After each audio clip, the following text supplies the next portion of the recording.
Okay, let's spend a little bit of time talking about post-processing. So, modern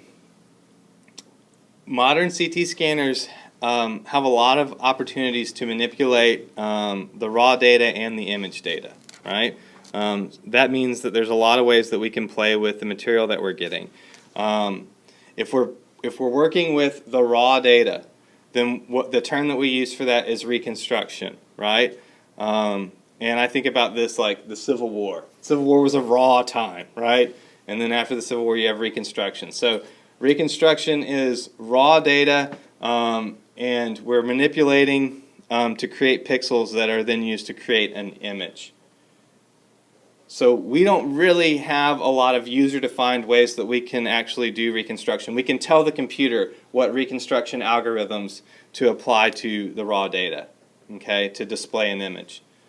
But we can't do the level of control that we have when we do what they're calling reformation or reformatting. Okay? Reformatting is when we take the image data, so we've reconstructed the raw data, we've created image data. Reformatting is when we take that image data and we use it to produce more images in different planes, like a sagittal or coronal reformat, or even 3D reformatting, volume rendering, stuff like that. Okay. So retrospective reconstruction, a retro recon is what we'll call this sometimes. So even though there's a whole lot of parameters that can be changed, the images that result are always in the same plane. They're always like, if we acquired them axially, they're always going to be axial. We cannot retrospectively reconstruct into a coronal plane. We would need to do a retrospective reconstruction, and then we could do that reformat. So it's always going to be in the same plane, in the same orientation as the original images, as the original data set, as the raw data. But parameters that can be changed retrospectively are the display field of view, so we can make the display field of view bigger or smaller if we wanted. We can change the image center. So we could say we were trying to do images of a shoulder, or say there's something going on in the shoulder and we need a little bit more detail. We can change the image center and the display field of view to shrink it down and just get really nice high resolution images of that shoulder. Okay? We can also change the reconstruction algorithm.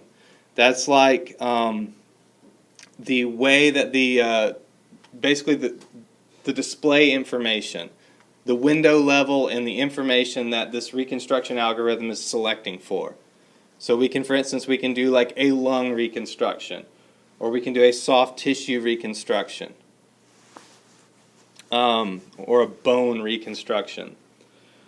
We can also change the slice increment. This is only with helical data, because the helical data is a volumetric. It's a volume of data.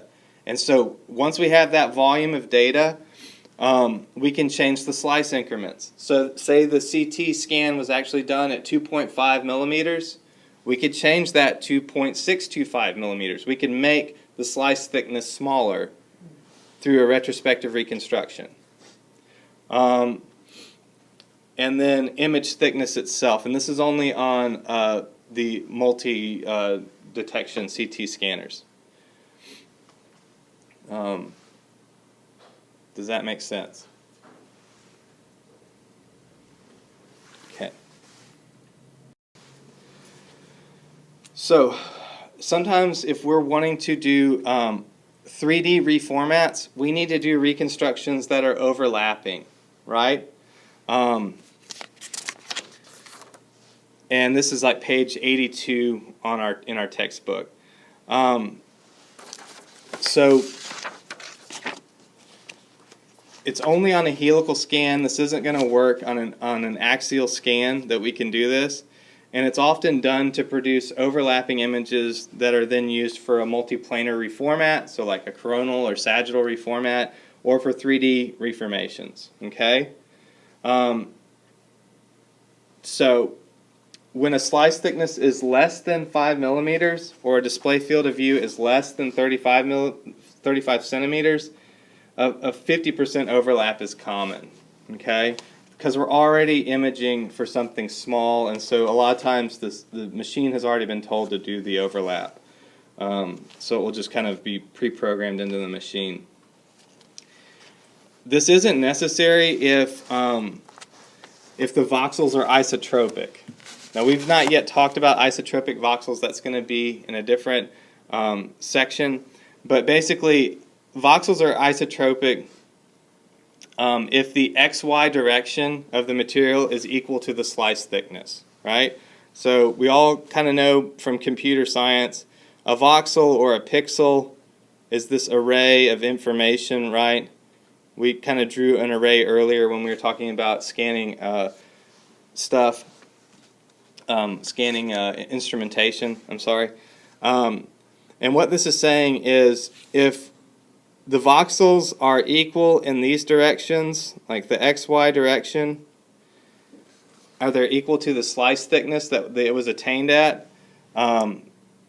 It's perfectly lined up already. We don't need to do an overlap. The information is matching. Okay?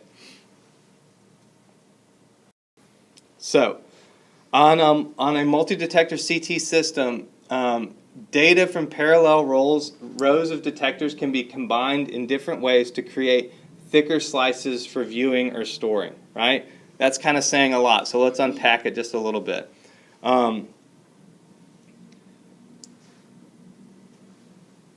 What it's saying is if we had a pitch of 1, right, and we acquired this information in parallel, we can combine that information in a way such that we can create a thicker slice. And this is actually helpful to us, particularly when if we're sending it to the radiologist, right? We don't want to send all these little thin cuts to the radiologist. We can keep it in that thicker slice and allow that for viewing. And if he then asks for, or he or she then asks for like an MPR, like a coronal or sagittal view, or like a 3D view, we could then reconstruct it from those thinner slices that we originally had it at. So the goals for using a thinner slice of scanning and reconstruction for viewing is because it maintains a high resolution. Having acquired it in the thin slice is going to give a higher resolution for those thicker slice images. And then it can create image files that are more manageable. So when we send it then at a thicker slice, it's more manageable. Because believe me, the radiologist is going to hate you if you send like 2,000 images, you know what I mean, where you could have sent 500. You know what I mean? He is required by law to look at every single image that we send him or her. So, that was reconstruction. Now let's talk about reformatting. It's also called image rendering or just reformatting, right? When we reformat a CT study, the source images all need to be identical, right? They need to have been acquired at the same display field of view. They need to be of the same window algorithms. Everything needs to be identical about them. So there needs to be the same display field of view, again, the same image center. That's really critical. We can't start moving the image center around in the middle of the scan and expect it to be able to do an accurate reformat of that. The gantry tilt has to be identical. And I don't think y'all do gantry tilts at all. Yeah, I don't think your gantry can tilt. So that doesn't necessarily apply to PET CT fusion, but it does apply to diagnostic CT. And most importantly, there needs to be no gaps. Otherwise, we're going to get artifacts from those gaps. Okay. So the image data is going to be used, not the raw data. So we have to reconstruct image data, and then we can change that image data into different kinds of image data. And it's going to generate images in a different plane or a different orientation, right? And this is really, really helpful to better display different kinds of relationships between structures. One really great example is if we're looking to rule out appendicitis. It can be very difficult to image the entire appendix on an axial plane. But if we reformat for a coronal, or maybe even reformat for a sagittal image, we can probably appreciate the entire appendix on a single image. Okay? So these reformatted images can be either two-dimensional or three-dimensional. And in general, the thinner the original slice was, like the thinner the raw data was, the better the reformatted image is going to be. It's going to have a better spatial resolution. So let's talk about some different kinds of reformattings. One of the most common ones that we do is an MPR, multiplanar reformatting. So they are still two-dimensional in nature, right? But they're going to display the original CT attenuation values. So we can do a Hounsfield unit measurement off of these images. We can place an ROI on there and say the liver has 42 Hounsfield units in it. We can't necessarily do that off of like a 3D image. These are going to be images at different planes. So say the information, most of our information is acquired axially, right, or transaxial, slices through this area of the body in this direction right here, right? But we could then take the information and reformat it for coronal slices, right? And then still be able to measure Hounsfield units off of that. That's an MPR, multiplanar reformat. Here's some examples of multiplanar reformats. We have a transverse one, coronal, sagittal, or we can even do oblique planes. Like looking at this is acquired at an oblique plane. We can actually see that because of the way the lungs on one side over here are lower than over here. So we're at an angle to the anatomy. But it's allowing us to very clearly appreciate the entire arch of the aorta. Okay. We can also do curved planar reformats. These require quite a bit of input from the tech. Okay? Because what we're doing is we're taking that volumetric data set and then we're curving the way that it's reformatting to the curvature of the anatomy, right? So what this technologist has done is they have gone through every single slice of this image and created waypoints along the carotid, right? Now bear in mind that structure moves both medial to lateral, right? And it also moves ant to post. So it would be difficult to appreciate it on either a sagittal or coronal image. We could not appreciate the entire structure. But he has created a planar, a way of reformatting, he or she has created a way of reformatting that allows us to track with that structure. So that we're going to call that a curved planar reformation. It's created along the center line of a tubular organ. And we most often use it to look at arteries and veins. Occasionally we will use it to better appreciate like the thoracic spine because the thoracic spine has such a big curve to it. Okay, 3D reformats.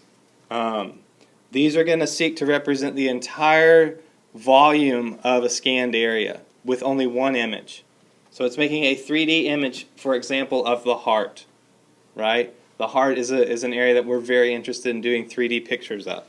So unlike the 2D images, the 3D techniques are going to manipulate or combine CT values to display an image. So the original CT value information is not included. We can't measure Hounsfield units off these images. It's not going to give us information about linear attenuation because it's averaging all that material together. Okay? And it uses a process that draws an imaginary line from the viewer through the data volume, so it is creating the illusion of three-dimensional space. Right? That's all that means. So displays are then generated by manipulating data along that visual line. A really good way to think about this is like a 3D shooter video game. Those are not really 3D information. It's just been rendered in a way such that it appears 3D to the human eye. Okay. There's a bunch of different ways that we can do 3D reformats. There's surface rendering. And we might also call these shaded surface displays. So only the voxels on the surface of the structure are used. This has, for the most part, been replaced by volumetric rendering. Okay? Volumetric rendering, let me just say, volumetric rendering is going to render the entire volume, right? So not just the surface of the volume, but the entire volume. So an example would be, say we did surface reformatting of the bones in my wrist, for example. The surface reformatting is only going to allow for the surfaces of those bones. So I would see all the external surfaces of those bones, but they might interconnect in weird ways. Versus if I volumetrically render them, I can, even though I'm not appreciating the entire volume, the volumes are going to be more discrete. They're going to be more separate from each other just because of the way that the information is being used. Okay? There's different ways that we can project the information to. So another really popular way that we do 3D reformats is with a MIP. Now a MIP is going to still going to appear to be a two-dimensional image. But what we're doing is we're taking a selection of voxels through that area. We're taking a selection of values through that area, and then we're averaging them all together, and we're taking the highest value. We're taking the highest possible value. That's why it means maximum intensity projection. So the whites are going to really pop on these pictures, right? And we use them on angio studies to better appreciate, again, arteries and things like that. It's going to minimize other things. So we can also take the minimum value across a range. So again, this is going to be a two-dimensionally displayed image, but it's rendering it through a three-dimensional volume, and it's selecting just the voxels that have the lowest value to display. Okay. Volume rendering, we kind of hinted at this earlier. So we're going to get a 3D semi-transparent representation of the image structure, like my wrist, right? And it has become a really popular 3D imaging technique. It allows us to display a whole bunch of different kinds of tissues and their relationship to each other. So we can evaluate, for instance, not just my wrist, but also the musculature and vasculature around my wrist. So if there was a fractured bone that also had lacerated a blood vessel or torn a ligament, we would be able to appreciate that on a 3D volume reformation. Endoluminal imaging. This is a form of virtual reality, right? And the number one place that we're doing this is in a CT virtual colonoscopy, right? We're also starting to do CT virtual bronchoscopies and CT virtual esophagograms, things like that.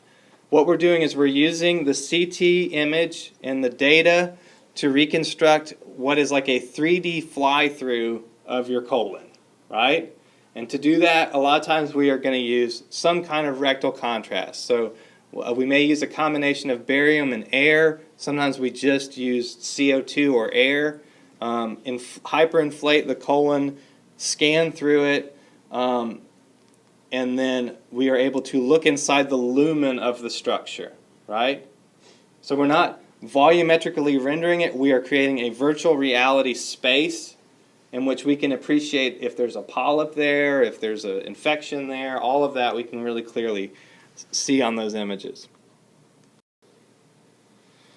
There's also what we would call region of interest editing, and this would almost be like post reformatting. This would be a case in which, say we did, again, a volume rendering of my wrist, right? But the doctor says, I just want to see the bones there. Then what I can do as a technologist, and this is, let me see where this is, this is really clearly shown in our book.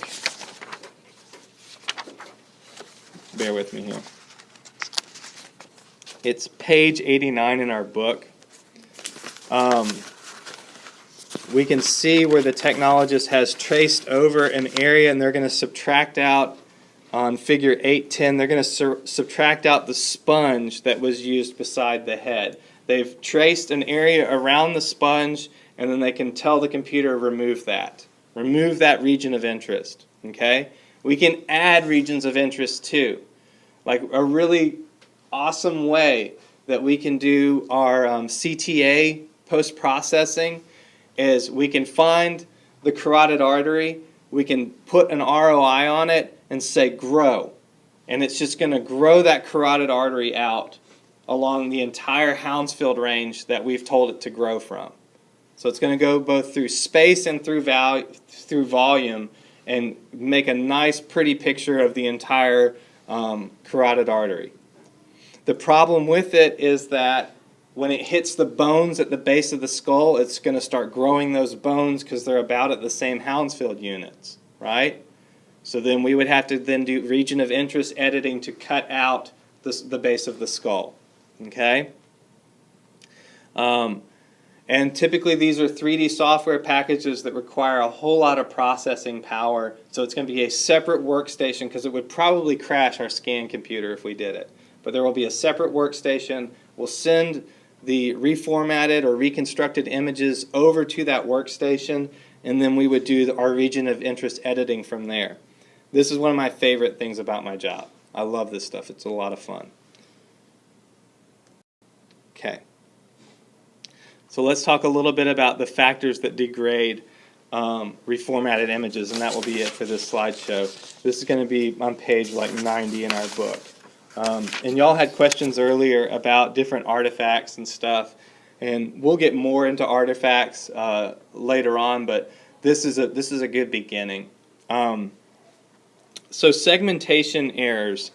We can see a segmentation error on the figure in page 90 where they've accidentally sliced off the chromioclavicular, the olecranon, right? They've sliced off a portion of the scapula on the image, so they've had to recorrect that. They've also sliced off the humerus on the image.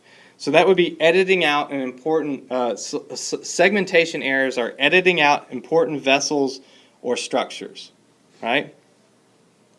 Image noise would be excessive noise diminishing the quality of a particular this is particularly evident at low contrast resolution.